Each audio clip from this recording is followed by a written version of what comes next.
Ces juifs ultra-orthodoxes se considèrent eux-mêmes comme des ennemis de l'État d'Israël. Régulièrement, ils se couvrent de toiles de jute pour porter le deuil d'Israël. Il faut bien comprendre qu'aux yeux des juifs ultra-orthodoxes, le sionisme est un péché. En effet, les textes sacrés enseignent que seul le Messie pourra un jour créer un État d'Israël sur la terre promise.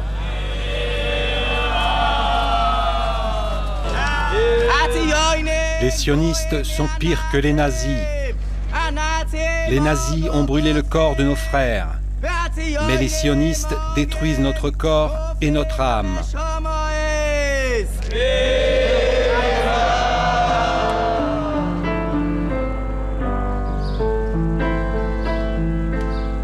Jérusalem, Méa Shearim. La plupart des ultra-orthodoxes qui vivent à Beit Shemesh sont originaires de ce quartier. Leur leader a inscrit sur sa maison « Le sionisme est l'holocauste de la nation juive. Les juifs ne sont pas sionistes.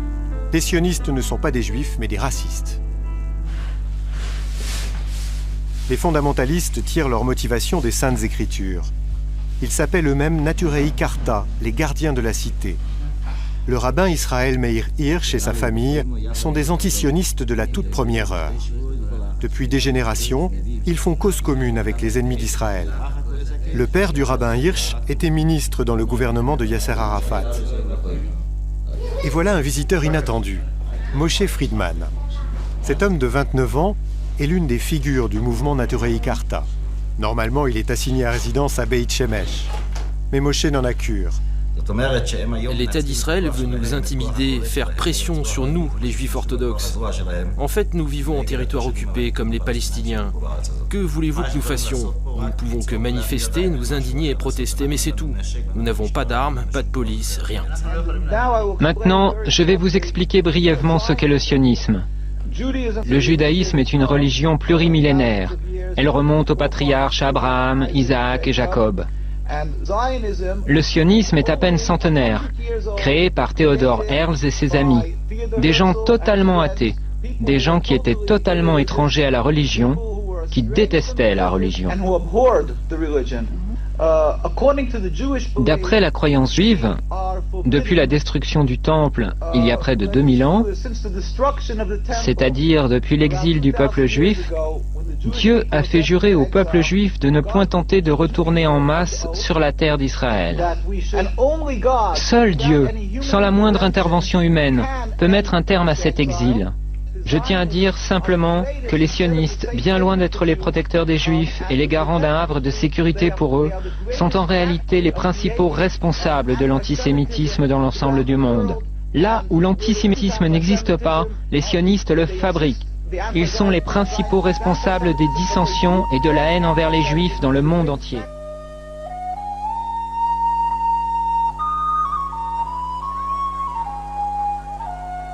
When did it all go wrong?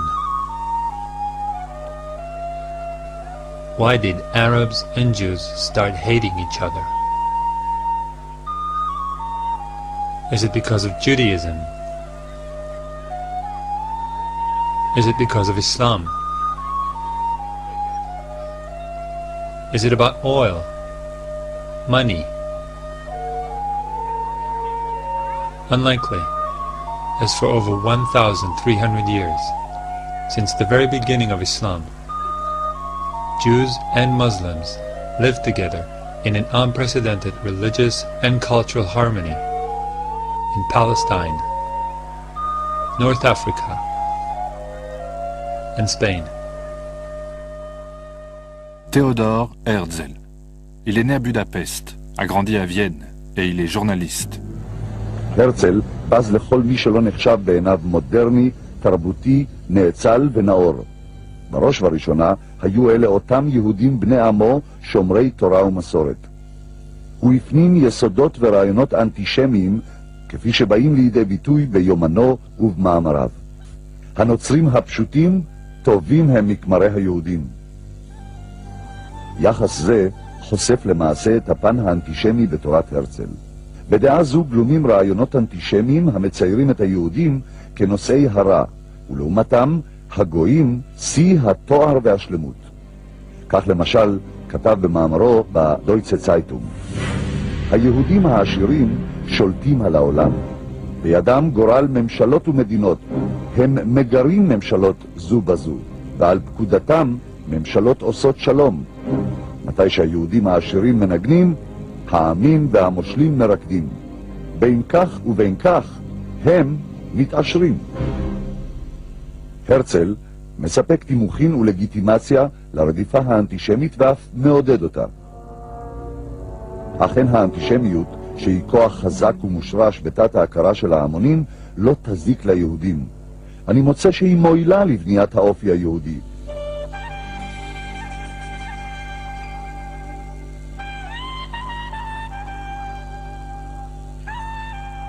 רעיון מצוין עולה בליבי, לנשוך אנטישמים ישרים ולעשותם מחסלי הרכוש היהודי.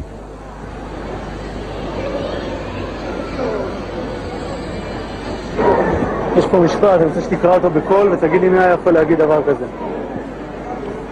איפה? זה. רעיון מצוין עולה בליבי למשוך אנטישמים ישרים ולעשותם מחסלי הרכוש היהודי. מי היה יכול להגיד דבר כזה?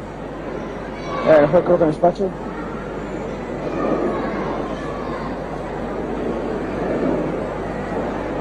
אני לא יודע, בטח היטלר, מלחמת העולם השנייה, דברים כאלה. היטלר? היטלר. היטלר. אם הייתי אומר לך שהרצל חוזה המדינה אמר את זה, היית מאמין לי? לא. אם אני אומר לך שהרצל אמר את זה. אז אני בשוק. אבל לפי הייתי כאילו יותר כדי לזכור את הרצל בתור דמות חיובית. לא חושב שזה ניסיון מכוון להסתיר מכם משהו שהם לא רוצים שתדעו? יכול להיות, אתה יודע מה? כן, בטח. בטח שצריך, אנשים צריכים לדעת את האמת. אם אני אומר לך שהרצל אמר את זה, זה מתוך האמנים שלו. אז חבל, אז הרצל היה אנטישמי. En 1897, il préside le premier congrès sioniste en Suisse. Il crée les structures d'un appareil politique efficace. Il s'est donné 50 ans, pas plus, pour réussir à fonder un État juif. Basel was the setting for the first Zionist convention in 1897. Zionism was a national Jewish revival movement that sought to unite all Jews in a national homeland. They just weren't sure where that homeland was. Up until 1897, there were all kinds of crazy ideas thrown into the air, like Uganda, Alaska, Madagascar, and other less exotic destinations. In Basel, however, the Zionist movement decided on an ideal and historically relevant location: Palestine. At the end of the 19th century, there were hardly any Jews living in Palestine. So the Zionists started campaigning all over the world for Jews to immigrate to Palestine. In Zionist vocabulary, this is called Aliyah, which means to ascend to a higher place. I'm not kidding.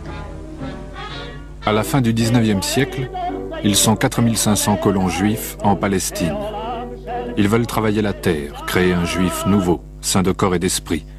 Ils sont les premiers nationalistes juifs. On les appelle les amants de Sion. המדינה של הרצל היא מדינה אירופית לגמרי.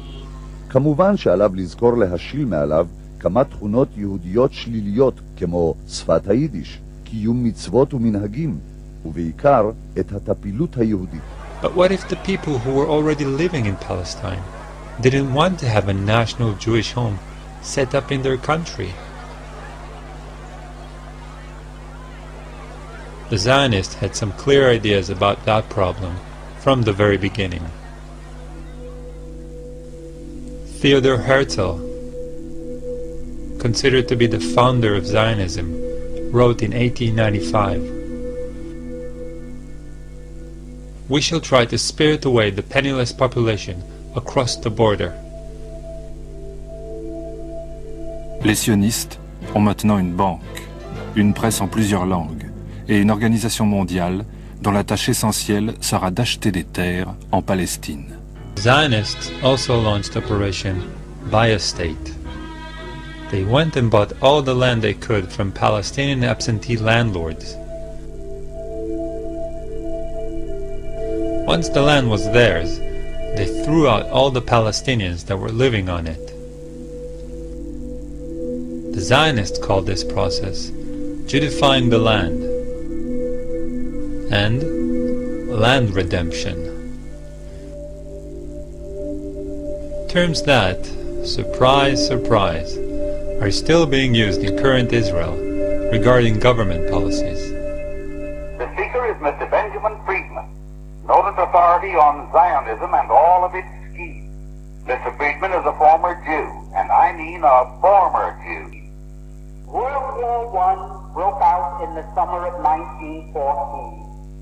Now that war was waged on one side by Great Britain, France, and Russia, and on the other side by Germany, Austria-Hungary, and Turkey. Within 2 years, Germany had won that war. Not alone won it nominally, but won it actually. And yet, here was Germany offering England peace terms. They offered England a negotiated peace on what the lawyers call a status quo ante basis. That means let's call the war off and let everything be as it was before the war started. While that was going on, the Zionists in Germany went to the British War Cabinet and they said, look here, you can yet win this war if the United States will come in as your ally. And they told England, we will guarantee to bring the United States into the war as your ally, to fight with you on your side, if you will promise us Palestine after you win the war. The price you must pay us is Palestine after you have won the war and defeated Germany, Austria-Hungary, and En 1917, l'armée britannique entre en Palestine par le sud. Sur la route de Damas, c'est un nouvel empire qui arrive. Le 9 décembre, les Britanniques ajoutent un dernier joyau à leur couronne, Jérusalem. Le général Allenby franchit les portes de la ville.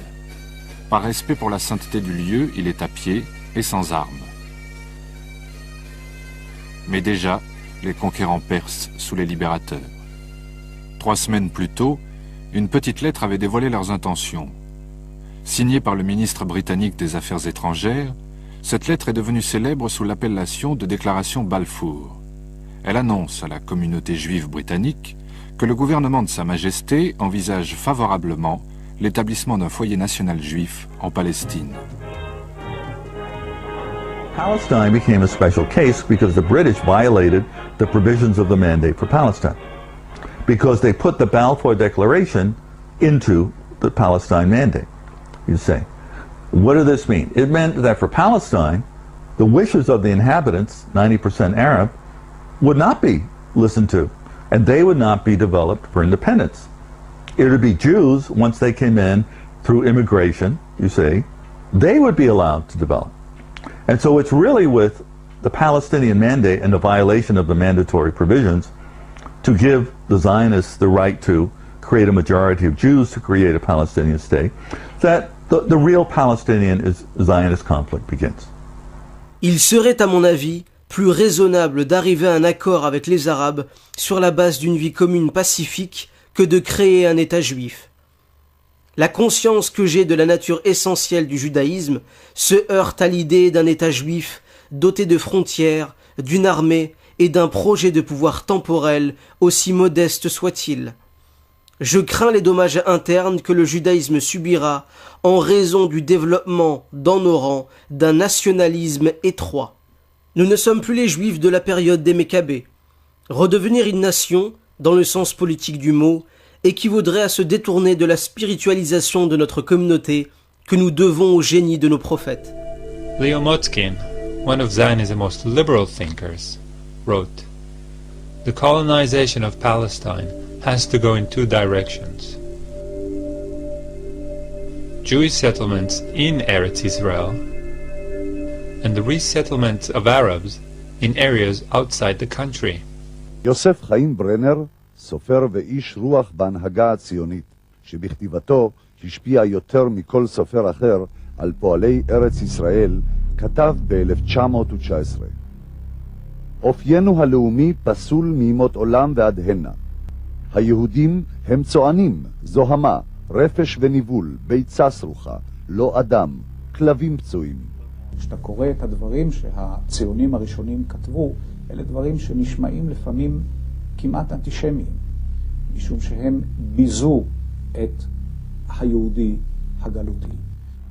עמי אירופה, למרות שחנקו אותנו ללא רחם, כמו שחונקים דבר נתעב, ראויים הם לכבוד. איננו בני אדם כלל, הנה, רוק הפה, כל אוצר רוחנו יתוש מת. האם לא יציפו את רחובותינו עכשיו פרצופים ידועים מכל הגטאות, חלאת המין האנושי?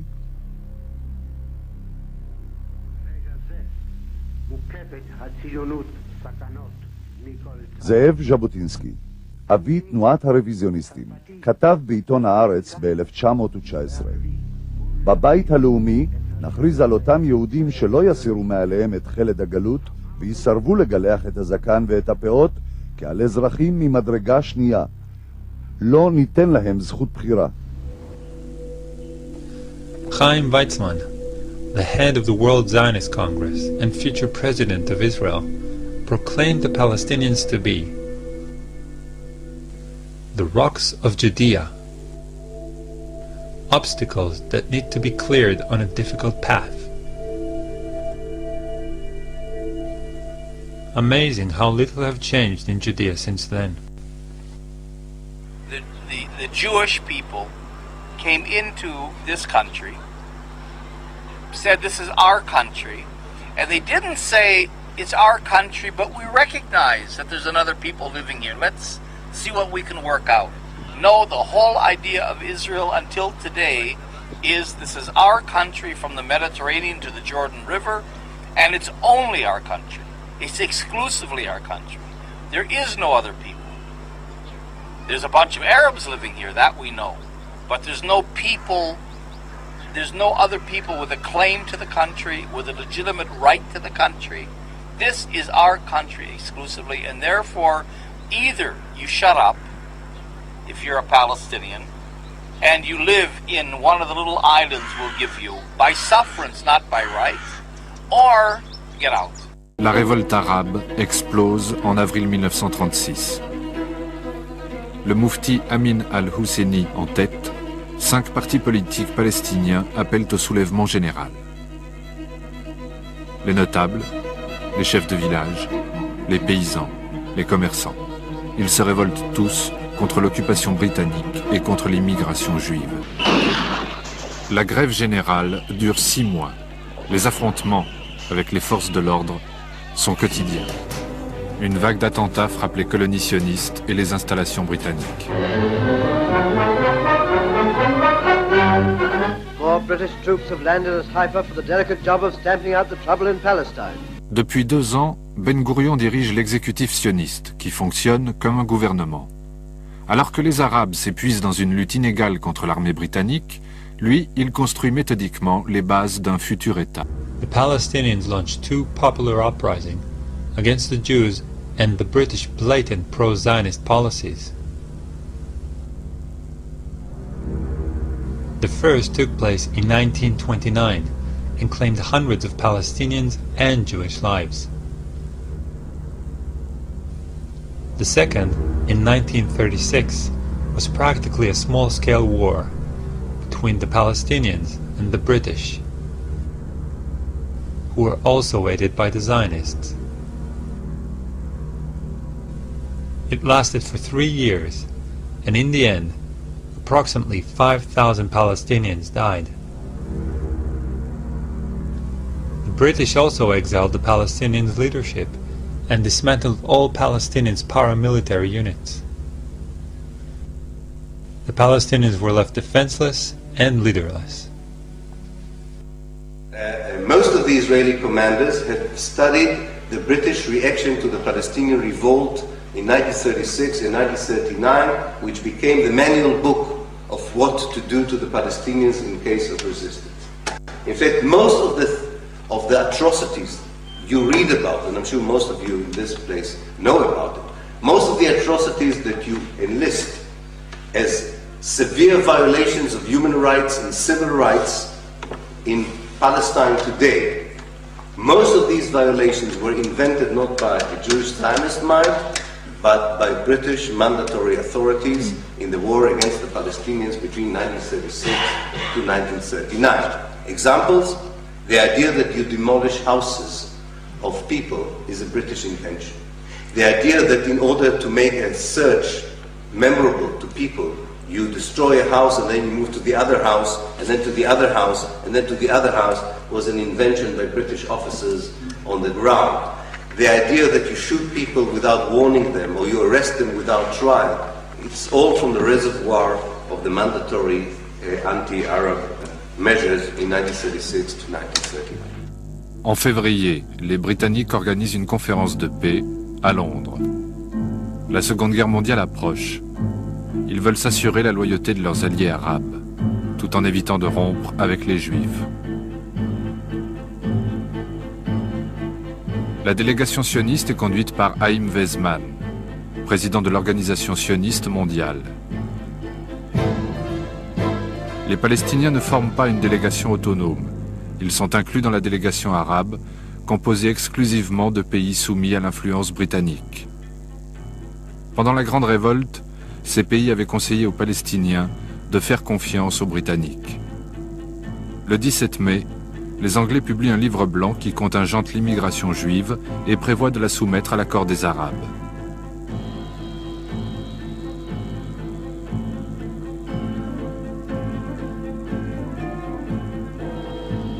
Les sionistes sont furieux.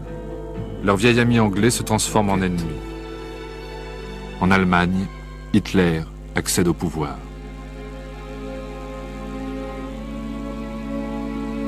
You've never been told what the origin of Nazi is. NA is National Socialism, which was the German Nazis, and in 1923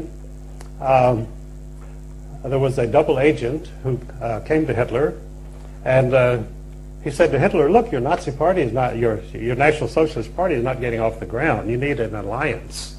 And he suggested that they ally with the Zionist Party. So the NA of National Socialism joined with the Zionist Party in the World Zionist Party in 1923, and ever after was known as the Nazis, NAZI. But ominous headlines tell what's already happening to the Jews of Germany. The protest of American Jews was heard almost immediately. It was based on only the sparsest of press reports, and nowhere was that protest more vocal than here in New York City.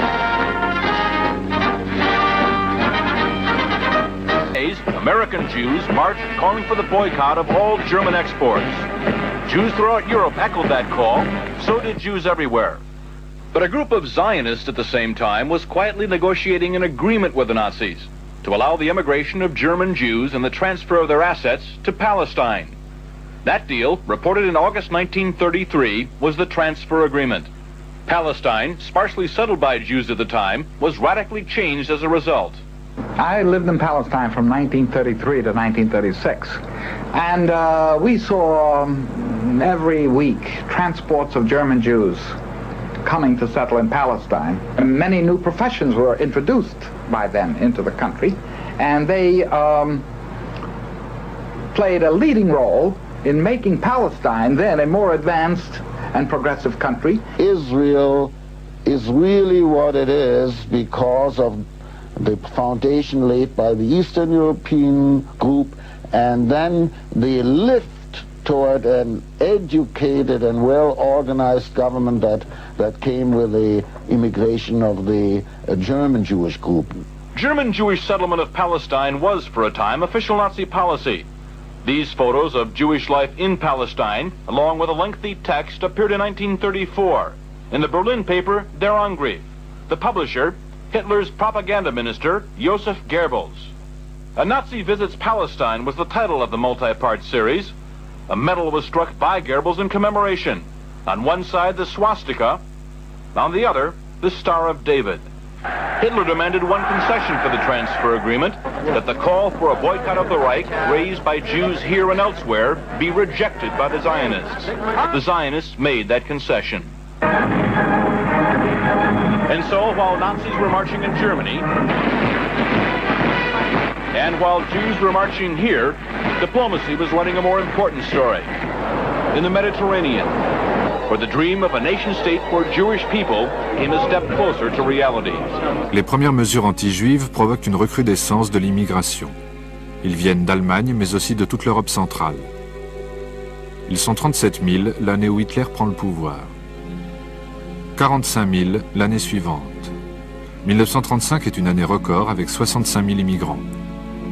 C'est plus de juifs qu'il n'y en avait dans tout le pays 20 ans plus tôt. In the 1940s, the cards turned. Following a string of British pro-Palestinian policies, the Zionists launched terrorist attacks on British personnel and facilities. Violence continues to rule in Palestine. British soldiers seek bodies in the Department of Labor.